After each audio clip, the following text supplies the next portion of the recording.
Hi, I'm Julieanne Kost. Here are 5, well, actually 6 quiet updates that you may have missed. The first is enabling quiet mode. To quickly pause notifications, we can go to Photoshop, Settings, Notifications. Now on Windows, this would be under Edit, Preferences, and then Notifications. Under Enable Quiet Mode, you can silence pop-ups like Rich Tooltips, What's New, and Feature Onboarding, or we can silence them all at once. Pop-ups can be really helpful when we're learning Photoshop, but quiet mode helps me keep distractions to a minimum. Plus, enabling quiet mode in Photoshop also hides notifications in Adobe Camera Raw. Number 2, the selection brush. The selection brush lets you paint directly on the canvas to create a selection, but it can also behave like a lasso tool. If we brush around this entire dark area in here, when we release the cursor, Photoshop will select everything inside of the boundary that we drew. Also, if you click the gear icon, you can change the color of the selected area.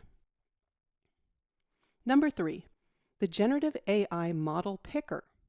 Since different AI models have unique strengths, Photoshop now lets you choose which model to use with Generative Fill. So with this area selected, I'll choose Generative Fill and click on the Model Picker to choose a version of Firefly. Then I'll choose Generate and speed up the recording, and now we can choose from one of the 3 variations. Notice that we can switch models after generating using the icon in the Properties panel. Now, if I were to choose Generate again, Photoshop would use the newly selected model on the newly created content.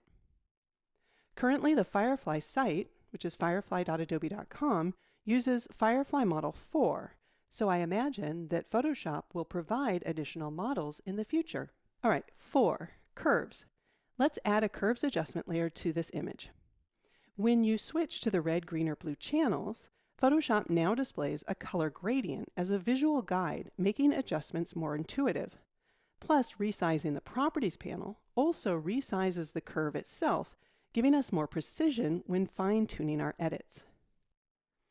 5, share to apps.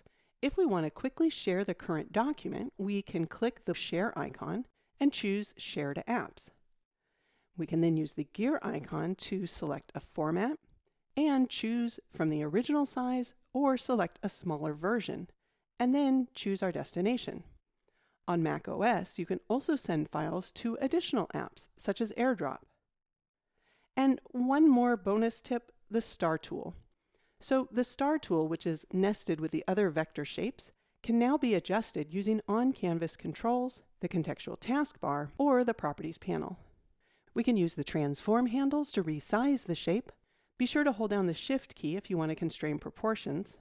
And we can hold the Option or Alt key to resize from the center. The white dots with the blue centers adjust the corner radius of either the inner or the outer points.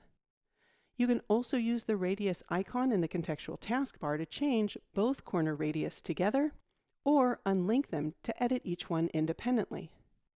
This next icon controls the number of sides or points. Here we can decrease it to make a triangle, or we can adjust the number of points directly on canvas by dragging up or down the white dot with the 2 arrows. To adjust the inner and outer radius, I can drag either of the 2 larger blue dots. The contextual taskbar also includes options to adjust the inner and outer radius, as well as a 1-button click to duplicate the shape.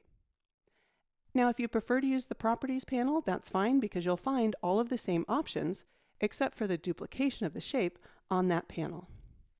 Okay, let's hide this shape and move to Illustrator. If we draw a shape in Illustrator and we choose Edit and then Copy, then we return to Photoshop and choose Edit and Paste.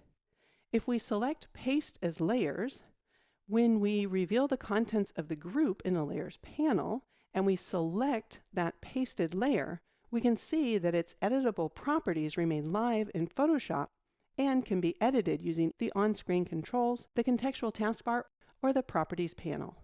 I'm Julieanne Kost. Thanks for watching.